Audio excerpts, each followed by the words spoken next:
Hi everybody, this is GM Jesse Cry, and today I'm going to keep up my tradition of looking at the games I played from the recent tournament. It's a little bit personal, a little bit for myself. I want to continue the Russian tradition of publishing, as it were, the games that I play. Here I'm doing it in a different way than in a book, but nobody reads books anymore, so I'm doing it this way. I think the idea that Botvinnik had was that people were going to write in and say stuff like, hey Botvinnik, that was a bad move, or your analysis was all wrong. And that never really happened, I don't think, or at least rarely even in Russian times, Soviet times. But I think in general the idea of trying to express your thoughts so that other people can understand them is a worthy thing, for myself anyway. And then, of course, the other thing is once a month I cover other people's games here on the show, and I wanted to not just be the guy who covers other people's games, but also talks about my own struggles. So, with that in mind, I want to say next Wednesday at this same time, instead of it just being a 1 hour show, I'm going to do 3 hours, and I'm going to cover anybody's games who wants to submit their games. And the thread for that submission, if you go to chess.com and just type in my last name under forums, you'll find that. Gravelly Fawn, thank you. The book actually behind me, that's amazing that people can actually see that, was a recent gift to me from Paul Sweeney from DC. This weekend, I'm playing in a big event, 9 rounds. I'm pretty stressed out about it, mostly because I don't know if I have the energy for 9 rounds. I'm kind of an old dude. So, and I haven't done it in a long time. After I got the GM title, I have played several tournaments, but 9-round tournaments, that's something that I've been avoiding. But anyways, I'm going to start tomorrow, Thursday, and if people are interested in watching that, I think if you go, I don't know if they're going to do it on Chess 24 or what, but it's going to be a Cherry Blossom Open, so I think they're going to have the first 11 boards. And so if you're interested in following, you could do that. So this was my round 4 from Denver. I guess I'm not going to get to round 5. Maybe I can do it another time. In this game, I'm playing a pretty famous opponent. I'm playing Tatev Abrahamyan, who's won the U.S. Championship several times, or tied for it. And,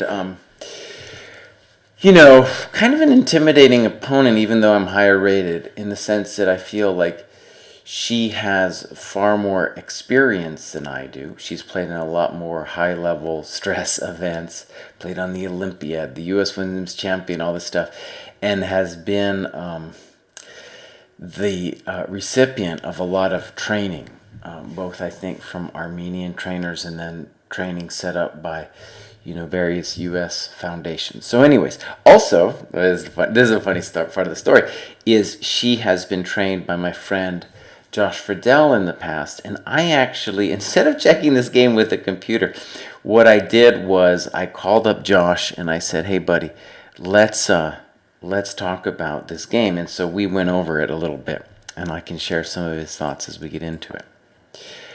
All right, so my objective from the very early going was just to get a kind of gnarly position. And my inspiration for the following move, which was Bishop G5, was I actually did a video on this game that I covered several months ago against Michael Molyar, where I was playing black, and he played, I think, c4 in this position. And I said to myself in my notes, I said, and also on the show, I guess, I said, if he wanted to be, just to get some kind of position, an interesting position, instead, because what I'm trying to say is he didn't play very theoretical, right? C4 is, let's call it, the most theoretical move. But he ended up not playing with the spirit of someone who's trying to squeeze me, right? He just ended up playing kind of normalist chess. In that case, I said to myself, well, he should have maybe played bishop g5 or bishop f4. And part of that was I just felt that that would have been annoying to me as black. So that's how I came up with the notion of playing this against her. And I did see that she had played this in the database. And now, I know several people who are London players, and they instinctively play c3. And then they build their security blanket with e3. They get this cover of protection. And that's interesting. But what I really wanted to do is I wanted to start like some drama early. And I am a tempo fiend, so playing c3 hurts me. So I played knight c3. All right. So there were many things. By the way, there's many things that black can do here. h6 is reasonable. d5 is reasonable. Many things. So anyways, I did see that she played c5, and I had prepared this move, knight c3. And I was expecting Josh to scold me for what I was doing here, because I've often done funny business openings, and probably if I had lost, then he would have scolded me, right? But this is kind of funny. And so what ends up happening, all right, let's just show this, is she takes, I take with the queen, knight c6, queen h4, and now we get, really is a Sicilian structure, all right? Because I'm going to get e4 in, and yeah, we're going to have a Sicilian structure, but a novel one where this queen is out on h4. Let's play a move or two. Bishop e7, e4. Okay. And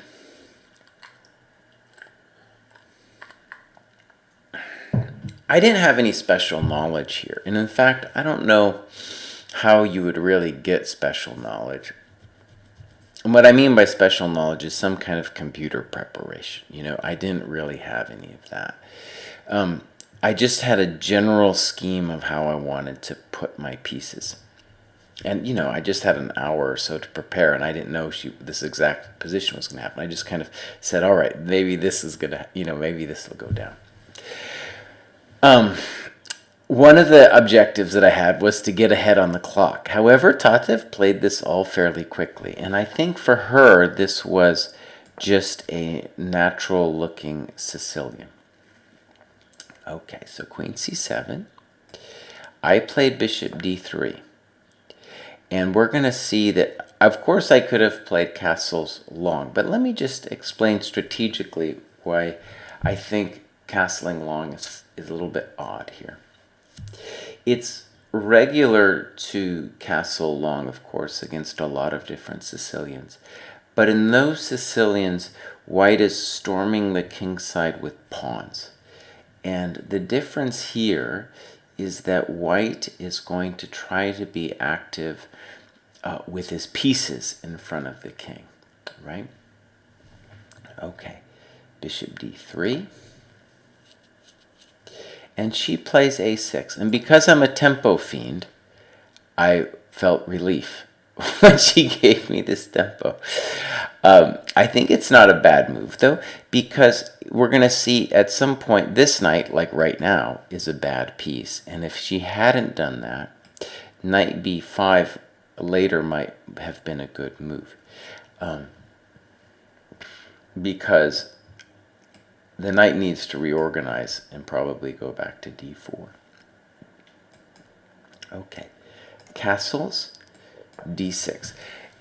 Okay, I've gone through this first series of moves fairly quickly. And it's here I want to start talking in depth about what was going on. And this was, in fact, my first big think of the game. I spent 24 minutes here. And after which, right, I'm the one who has less time. And it is like a very key position to try, because white has to figure out a plan now. Let's talk about what the basics are here. The first immediate thing that should be evident. Let's say a couple obvious things, right? First, let's count the tempi, right? So I've got 1, 2, 3, 4, 5, 6, plus it's my move, so 7 against 1, 2, 3, 4. So I've got 3 tempi up on her. And this is very common for to be up time in a Sicilian with white, because black is making all these pawn moves. Okay, let's talk about what her compensation is, though. The pawns are dominating my pieces.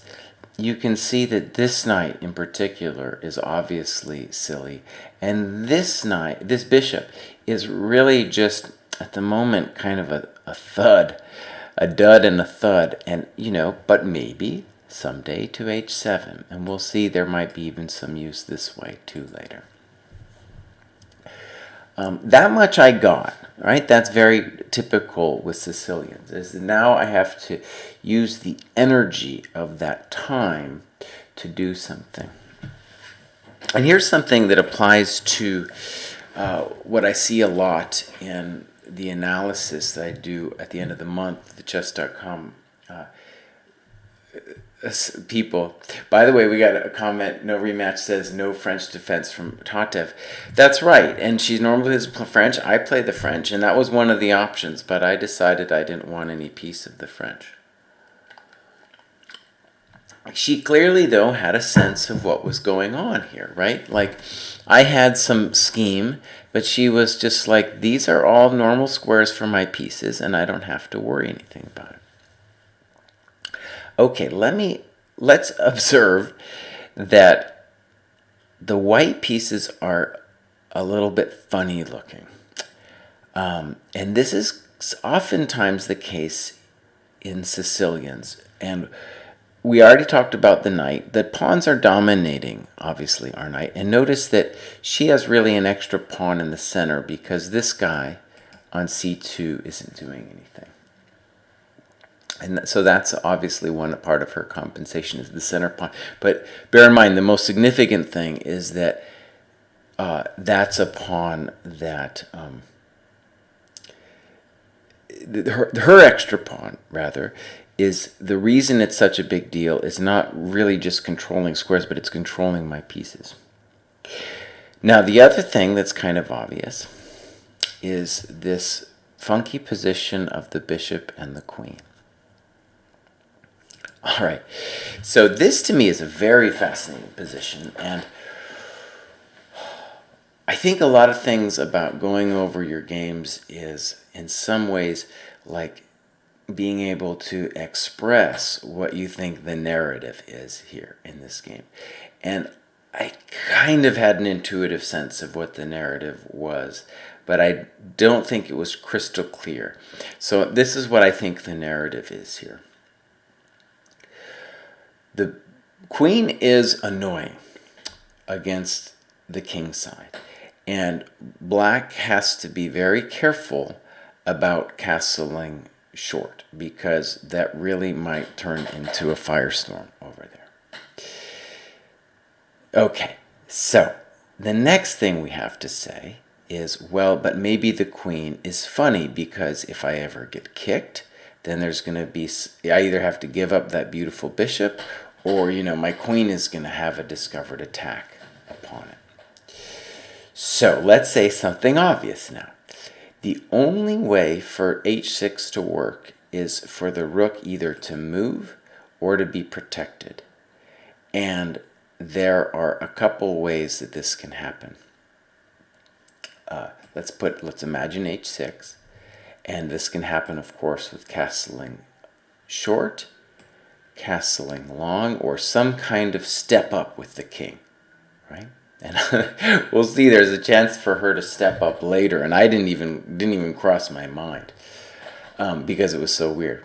But that's the narrative, is that she has a positional threat to do this h6 thing to me. And I say positional because part of the problem, especially if she castles queenside, is that if she hits me with like h6 and g5, she's really going to crowd my queen out of existence, and my queen is just going to be standing in front of her man, but she's not really going to be helping her man because she's just going to be avalanched by these pawns rolling down on me, pawns and pieces.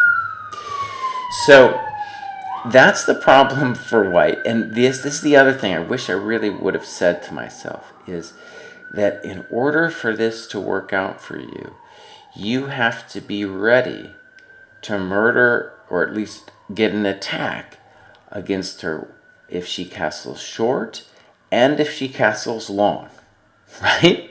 So it's this amazing thing that you can see sometimes when the black king has flexibility, that white needs to be able to attack both sides.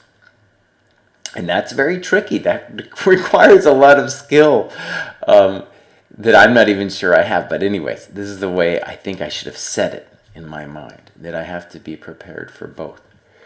And the thing about it is, when we look closer at the position, like in a lot of Sicilians, there is really only one problem piece for black, and that's the king. This happens all the time in the Sicilian, where the king is just, it's going to be out there, whether it goes short or long. And so, right, that's why I have to, my fundamental task here is going to mate the king. Now, let me tell you something that Yermo told me. It's an old saying. It doesn't necessarily apply to modern chess anymore, but it definitely has enough truth to it that applies to this game anyway. And this is the Soviet saying that in the Sicilian, if the game is short, white's going to win, and if it's a long, then black's going to win. And basically, right, if white doesn't able to start generating something in a position like right now, like right here, then the game will start slowly trending for black, and I'm just going to end up suffering. That's why the initiative against the black king now is so important. Let me say one more thing about time, actually, because something I've noticed in the games that are submitted is the most common difficulty I see with people submitting their games is a lack of respect for the value of time. And let me just say it personally. I was a Sicilian player myself. I also played a Scheveningen structure. This is what we call a Scheveningen, when we play d6 and e6. You can also get d6 and e6 a lot of times in Najdorfs, right? Black has the choice between playing e5 or e6. And because I didn't have a coach, I didn't have anyone to tell me about what was actually going on in those Sicilians. But what happened was I was successful against the lower rated players, and then really didn't understand why I was losing against the higher rated players.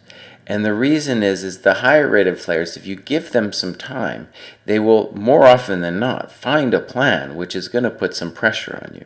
But if white just kind of dilly-dallies here and makes nonsense moves, which, like, for example, it's easy to make a move like rook a d1, but what does it do? Same question with rook fe1.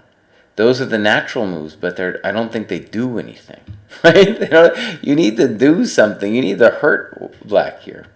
Anyway, so what I'm saying is, this is the same dynamic I see with the game submitted. The reason people aren't respecting time is the same reason I didn't respect it when I was a kid, which is their opponents don't have the skill to punish them. They don't seize the opportunity of the tempos that are given them to do something. It requires some creativity, right? You have to first establish, like, what is the narrative of this position, and then create a plan to address it. Okay, so let me show you what I did. I'm going to come back to this position to talk about maybe what I should have done. Knight e2.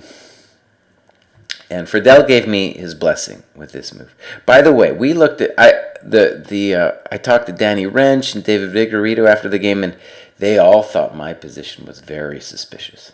They thought it was very suspicious because my pieces are funny. Anyways, so 92, and let me just first show the variation that drew my mind to 92. So bishop d7, knight g3, h6, knight h5. Now, of course, if hg, I'm going to win the rook. But unfortunately for me, she can play castles, and now on knight f6, I'll just lose the house with hg. And the problem is then I have to take.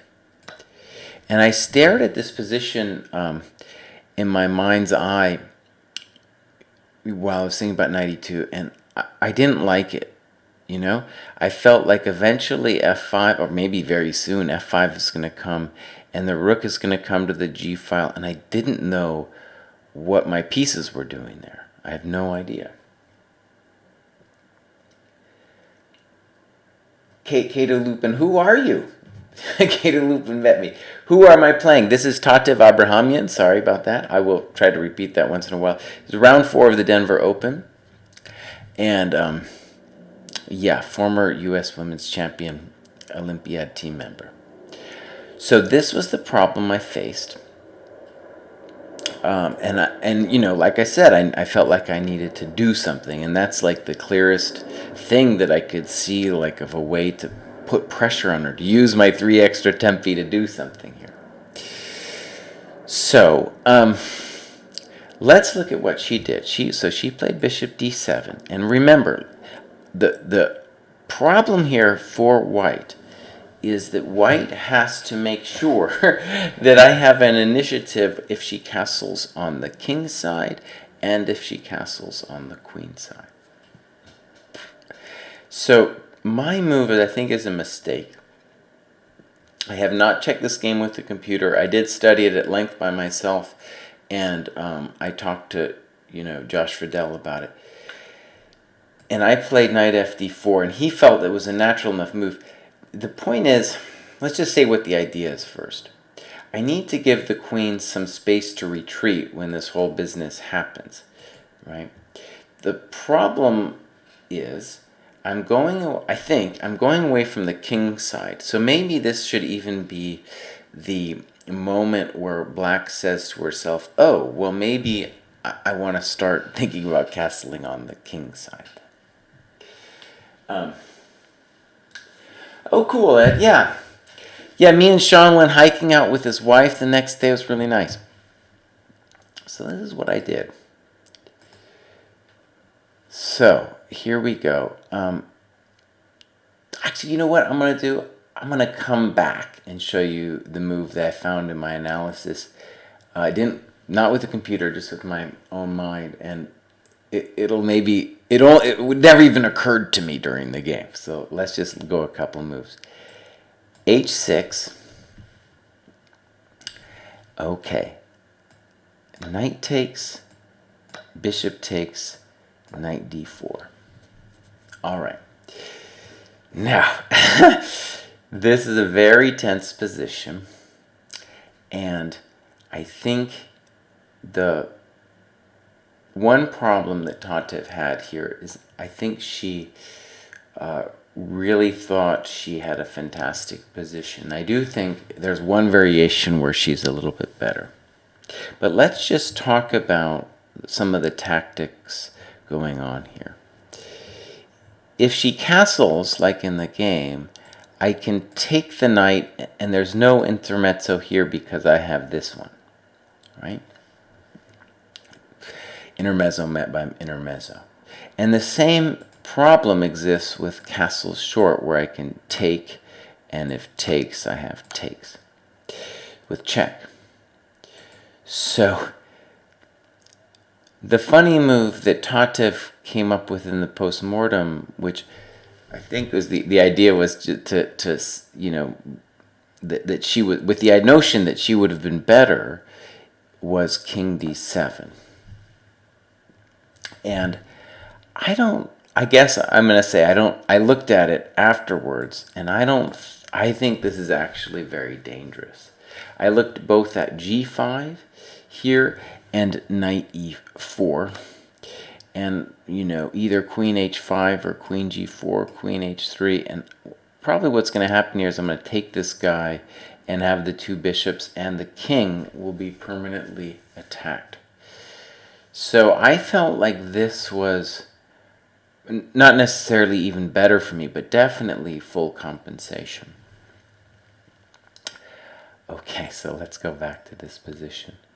The move, though, that I think is very strong for black is, in fact, castles.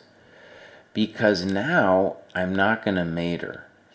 And unfortunately, for example, bishop h6, pawn takes, queen takes. I really don't have enough juice on the king side to make this work. And the clearest example of that is this move, queen a5. There might be other ones, but after I saw this, I stopped looking because this is too powerful. When the queen comes to protect her man, that's always a bad sign. Okay. So this position, after castles, let's say knight c6, pawn takes, bishop, let's say, I don't know, e3 or d2. On d2, she has knight d5. Maybe. Anyways, I think it's similar, whether I go e3 or d2. And there's probably more than one move for black, but I think d5 is correct. Threatening knight takes e4. And if I could keep that pawn on e4 on the board, then me and Friedel said that I would have been probably, at least equalish or something like that. But if I have to take, then we both thought that this was an advantage for black. Yeah. It's not a winning position or anything, but it's definitely better for black. I have maybe a little compensation with the light square bishop, but it really is nothing impressive. So this was the position where I think she could have been a little bit better. And also you can see it's exploiting this queen. All right, let's go all the way back. Actually, let's go almost all the way back to this position. And the move that I found, just in my own analysis, that I think is both great and fascinating at the same time, again, I didn't think about it at all, is rook b1. It's a really amazing move. And there's several ideas behind this move. But the main one, let's start with the main one, is that if she castles queen side, I'm going to hit her with b4, b5. So let's look, for example, h6, b4, castles. All right, so I got to give her my beautiful bishop now, right? So snip, snip. And I think I have to be careful here. If I go queen g3, I think d5 is a good move. If she can exchange queens, I think she'll be better. So in my analysis anyway, I came up with queen h3.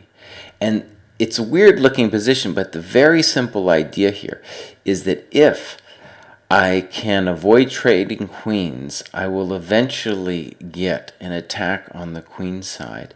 And you can see that this pawn isn't her friend, right? It's allowing me to have this lever with b5. And a variation, by the way, the first point is if e5, then I can go queen g3, and I'm out of dodge. But let me show you a variation that was kind of instructive that I found afterwards. And it was funny, Friedel had the same instinct as the try for black. He said g5, maybe h5 first, it's a similar thing. b5 takes, takes, h5 takes, knight fd4. And you can see the idea here is the queen is going to swing. And, let's say you steal the pawn for your trouble. Something like queen e3 looks very powerful for white, right? All my pieces are going to head over to the king. I was going to say the king side, but where the king is. And so this is, I thought, a beautiful variation exhibiting what the rook is trying to do there on b1. By the way, if you ever see Josh Riddell, you tell him I told him, I told you to tell him to be a man. He used to be a man, and he played fantastic attacking chess. And now the guy has gone into retirement because he tried to be a weenie, playing these little miserable moves. Nobody likes it, Friedel, and you don't like it either. And so now he's having to take a break from chess because chess became tedious, right? It becomes tedious when you play like a weenie. He started playing all these sad openings. Anyways, that guy, whenever I think about attacking, I just say to myself, I'm going to channel the panda. My best attacking games have always come when I said that to myself, because we used to study over at the GM house in California, and he would always every time I thought we were just analyzing a mellow position, he would start sacking stuff, and he was very good at it. So anyways,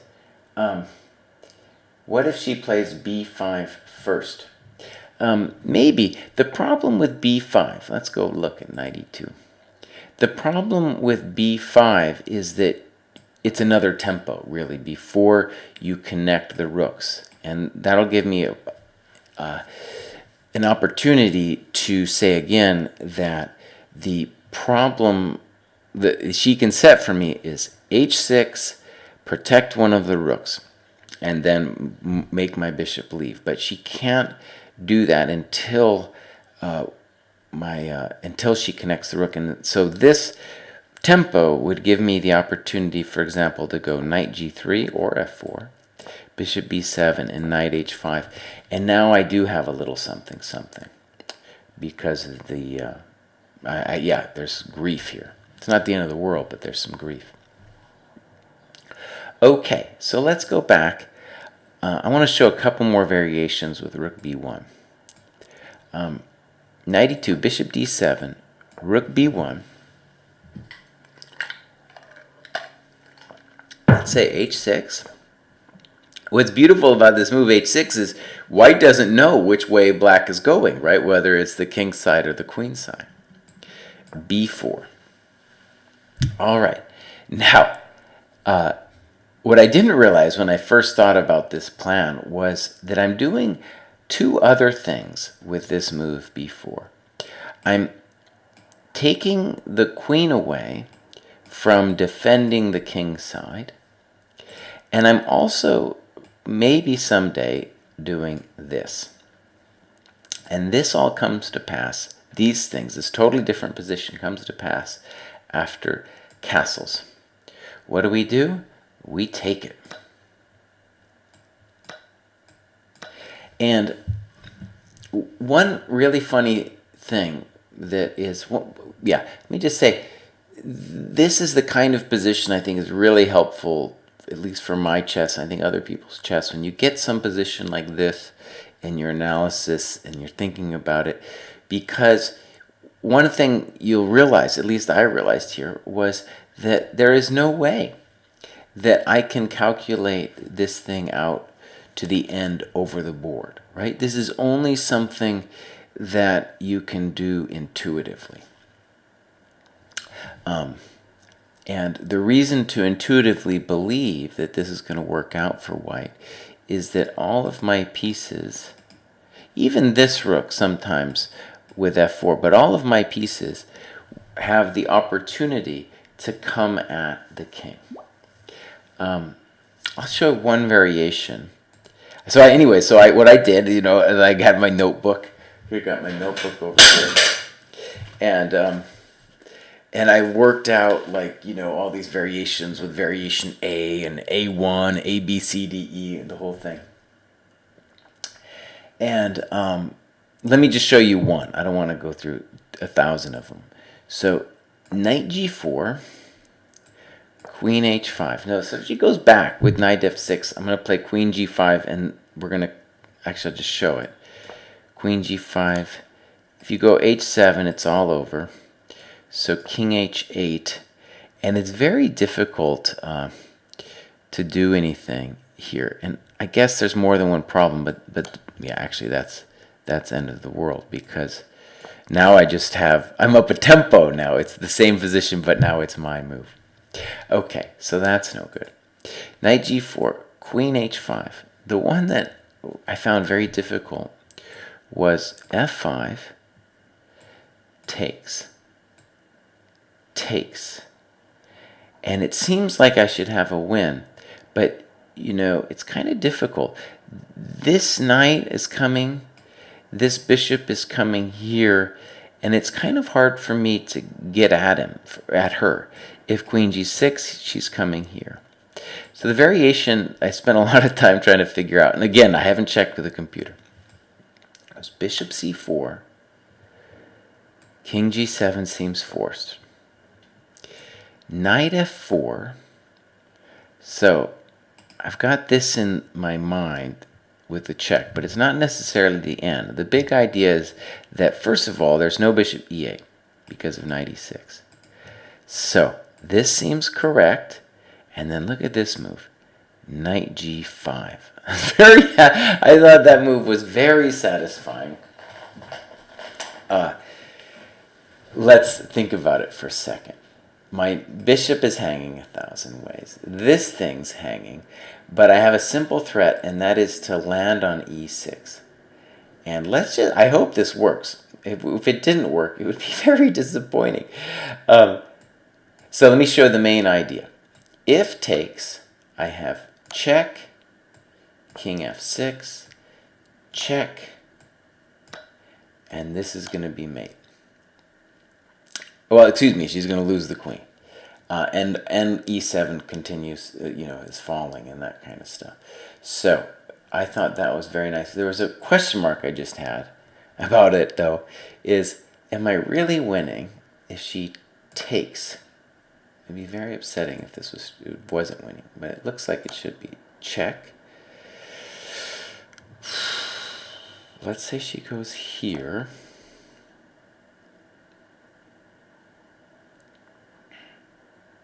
That would be really upsetting if this wasn't winning. Oh, yeah, very simple. That's right. Rook b3. So there it is. There it is, the famous rook b3. And it's way too much. It is way too much. Yeah, very satisfying that the rook with the rook b1 plan gets to do two totally different things. Okay, so what this led me to too is that in the game, the accelerated plan would have just been to say, hey, you know what? Let's just play rook b1 right away, and that would have taken, some real superhuman stuff to come up with that move. It is true, someone mentioned b5 earlier, that if I play rook b1 now, maybe she could get away with b5, because when I play knight e2, I do have that threat of playing knight g3, h5. All right, let's go back to the game. So knight e2, bishop d7, knight fd4, h6, snip, snip. And again, I guess part of the intuition was that I need to clear a way for the queen. And now we're going to get, I think, a very instructive position. So she castles, and I believe she thought she was better here. I take, and as I said, there's the threat on e7, so hg is not going to work. She recaptures. Bishop takes. It's really my only move. Bishop takes, and now queen h5. This might be an interesting moment for people to reflect on what they think is happening here. Hey, Move 11, how you doing? I think maybe in the mind's eye, a lot of Sicilian players would see this position and be like, oh, yeah, I'm doing great. Look at that dark square bishop. But, and that's usually true, I think. But the weird problem now for black, and my sense here actually was that she was positionally lost, actually. But what I saw, and this is mostly true, is that because her king is weaker than mine, the bishops of opposite color are going to mean that the side with the initiative is going to simply win. And let me say something kind of theoretical, if you will. One cool thing that I've discovered, it's not I discovered, most GMs know this, is, the value of initiative goes up when you have opposite color bishops. Not everybody understands that. In fact, it's kind of confusing because when you're coming up as a player, and I know I had this mistake, was that you think that opposite color positions are somehow a draw. And the reason you think that is if everything got lifted from this position, all the pieces, then yeah, it would be a draw. Why? Because passed pawns can't advance through the opponent's square control, right? Like I could never, if I had a pawn on g6, there's no way I'm ever going to g7, for example, because of the dark square bishop. But if there's some pieces on the board, it actually becomes far less drawish. And the reason is that if black is able to start an attack on the dark squares, she is essentially up a piece. And the same is true for me on the light squares. And what I felt here is the reason I'm going to get the attack is because my king is safer. That's why going into this I felt very confident. It was funny that, I usually don't, during a game, I usually don't have that strong of opinions on my position. But this, I was like, oh no, this has got to be, close to winning. And by positionally winning, that's just a fancy way of saying that it's going to be, maybe there's some weird computer way out. And we're going to see there actually is a way out, though I didn't use the computer. But it's going to be much harder for black to do anything. It's much harder to find a plan. Okay, so let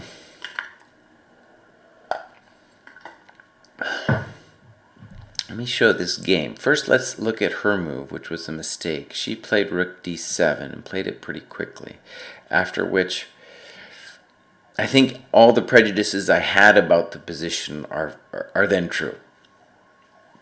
And we'll see what I played in a second.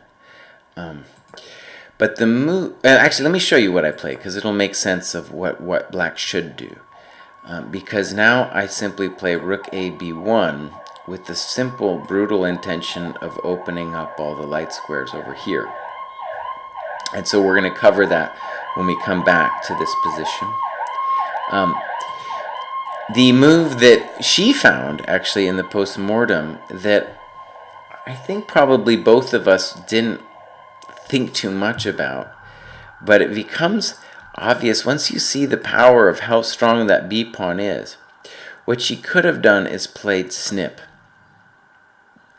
and after rook b1, play bishop d4. And the beauty of this defense is that it really is a big deal that black has taken away this battering ram that I've got.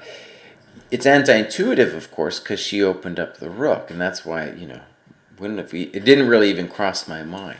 But the more I analyzed this thing, the harder it became to prove anything. After the game, me and Tatev looked at this variation, queen f7, maybe white's best chance, and then queen d7, where we both thought white was at least a little bit better.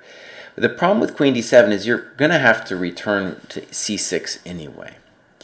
So the move I came up with just in my notes was this move, just to say, all right, I'm going to hold the pawn, and then I'm going to hit you. And notice the simple problem that white has created for himself is that white has just created counterplay against this pawn. Right. So me and Friedel were looking at this, and I think we said something to the following. We said something like King H1, Rook AF8, Queen G6.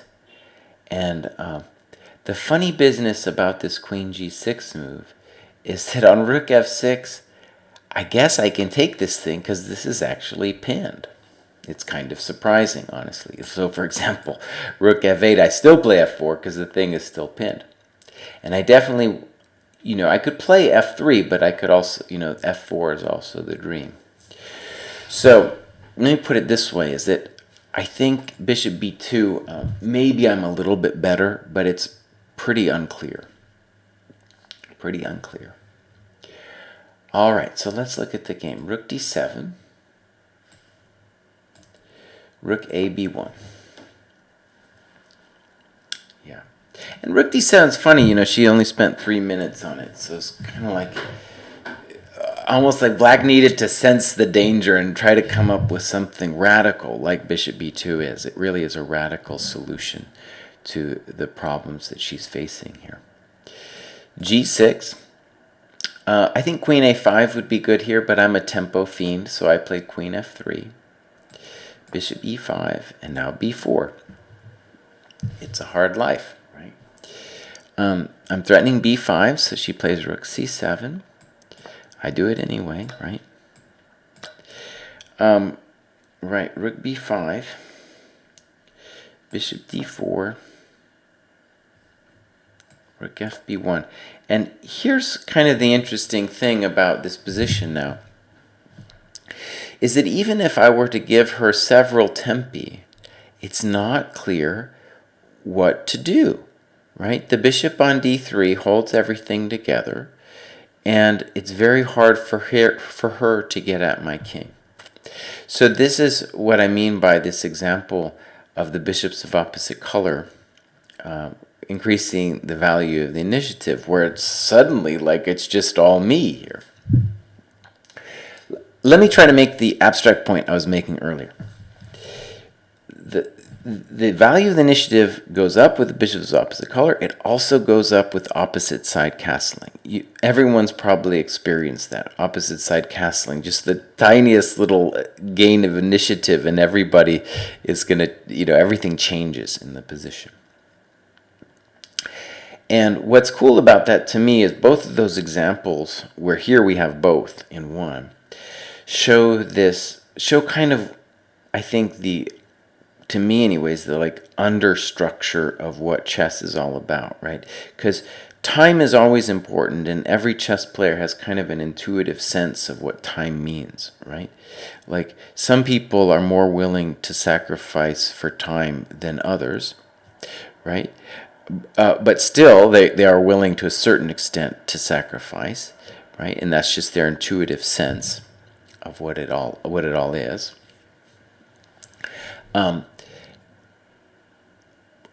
But when you see this, you see, oh right, it's like the value of time changes depending on these dynamics that are going on in the position. And that change helps you become aware of all of the assumptions that are floating inside your head about initiative and king safety and pawn structure and all this other stuff that a lot of times you don't even become aware of it a lot of times, because it's just floating out there, and normally you're too focused on the variations to even see it. Okay, so here we go. Black played H5. It's hard to give good advice about what she should do. And the last several moves I played quickly, because I just knew that had to be done. B4, B5, Rook B5, Rook B1. All that seemed obvious to me. And here I, came for a think. And the obvious things, right, are to try to maybe get to the A file, to swing the queen over to this side of the board somehow. All this stuff is, thoughts that went through my mind. Then I said, I came up with what I thought was a cool thought, and then I had some tactics to justify it. I said to myself, this bishop is doing a lot. So what if I just put some pressure on it? By a lot, I mean it's got these two diagonals. Here's a dogmatic thing that I didn't do during the game, actually. Let's count out her squares. 3, 4, 5, 6, 7, 8, 9, 10, 11, 12. Right? So that's like a knight and a half. That's a knight and a half, that bishop. Anyways, so I wanted to, just the instinct was, okay, let's try to cut the bishop's, squares and make her commit, right? And it's actually, it seems like she has a bunch of squares to go to, but it's actually kind of hard. If she goes this way, she's going to give me this square, and she's going to give me this opportunity as well. And of course, if she goes the other way, she might run into problems, and we'll see that. But she also is giving me squares like that. And that square isn't only touching the rook, but it might also allow me to come back. Okay.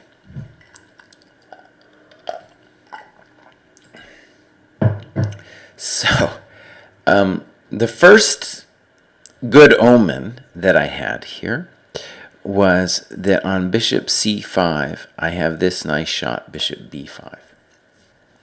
And the queen is actually run out of squares, kind of surprisingly. For example, queen b6 and bishop d7. So that was the first thing that I said to myself, oh yeah, rook 5 b4, that might be an interesting move. The next question was, well, what if she plays bishop c3 to annoy my rook? And I found, I think, a very beautiful answer. Unfortunately, there's more than one answer. And I say unfortunate because I thought, I was so happy with my answer. I thought, oh, this could be in a puzzle book or in Puzzle Rush or whatever. Anyways, I'll show the answer. But before I do, like I said, unfortunately, there's two answers. The right move is bishop a7. And here I have a variety of moves as well. But the simple thing for me to do, I guess, would just be to push this pawn all the way to a6 and open up her position even more. And as you can see, there's not really that much that she can do about it while that's all happening. Yeah, while I'm advancing it. That's what I mean. Okay, so bishop c3 was played. And I showed this game to a student of mine, and unfortunately, he found a much simpler resolution. It works just as well. Maybe it's even more forcing. Even though I really like mine from an aesthetic point of view. Anyways, what he found, let's do his move first. He found bishop b5. And of course, we've already seen this. And so there's really only one move. But then rook c4, and it really is the end of the world. Whether you go, let's say, e5 or a3, because I say snip. And when I take this, all I have to do is move the bishop somewhere violent next move, and I'm going to be hitting b7, right? It's like a total, it's like just end of the world, whether it's there or queen d7 first. It's the end. So, let me show you the far more beautiful way to finish this game. I played rook c4, and if queen e8, I just said to myself, that's totally winning, right? Because I'm opening up onto the bishop and this pawn. And so I expected the far more natural queen d7, and I'm going to promote that and give you guys a chance to see the idea. Yeah. Take a drink of water. Unfortunately, here I'll tell you a funny story. I was doing the sub Saturday, which I hope I get to do it again. That was really fun, this last Saturday. And I was drinking Spindrift. Unfortunately, I'm out of my Spindrift. I'm just drinking normal water now. Iran, who was watching the show, was watching then too, and he tweeted about it. And Spindrift itself, like the company, caught on to it, and I'm like, they should be putting me on their payroll because I was like touting the stuff as magic water before. All right, white's a move and win. This is something, the following pattern is very rare, and I think a lot of GMs, including myself, just find a lot of pleasure when it does happen because it usually doesn't happen. So here it is. Rook takes c3, rook takes queen f6.